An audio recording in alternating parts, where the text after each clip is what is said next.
Jeff, punasan mo, pati baba, ayan. Pagbutihan mo na, yan. Habang binibidyohan kita, pagbutihan mo ang iyong pagpupunas. Galingan mo. Pinupunasan po niya yung ang aming antique na, na cabinet. Ito po ay aming minana sa aking inay na nawala na. At ang aking asawa doon, nagpupo kaya meron pong maingay sa likod. Yan, dilipat ko po sa loob ng bahay nang medyo hindi naman po siya sayang. Ako po'y mahilig sa mga sa pinagmanahan, mga manang gamit. Iniingatan ko po at ito may sentimental value sa akin, yung mga gamit na lalo na yung mga nag-pass away. Yan. May kasabihan yung iba na sabi pag nagmana ka na isang mga bagay na may sentimental value, minamalas daw. Ako hindi naniniwala sa mga ganun. At ang alam ko po ay dapat pahalagahan ang mga bagay na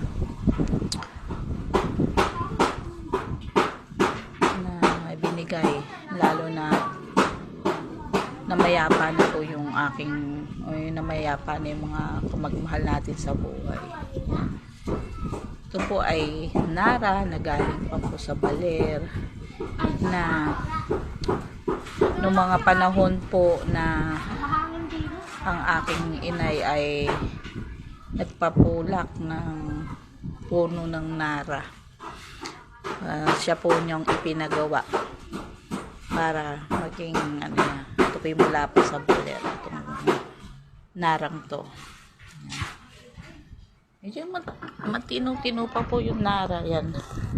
Yung nga lang ayan, pakita natin na yan yung nara, diba?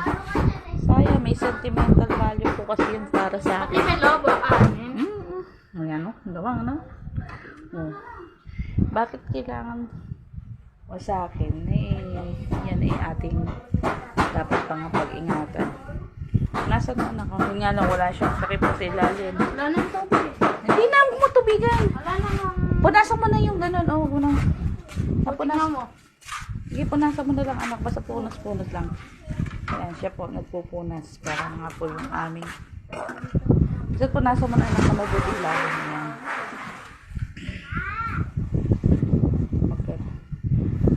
Ilagay po yung mga maluwang po siya para sa hangin. Problema lang namin, wala nga yung nasa ilalim na box.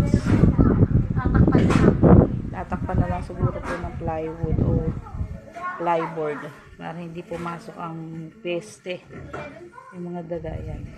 Hindi po ba sayang ayan yung mga ibabaw anak na mga na yan. Yan lang po. Ayan na po. Maraming salamat mo. God bless po. Ingat kayo dyan.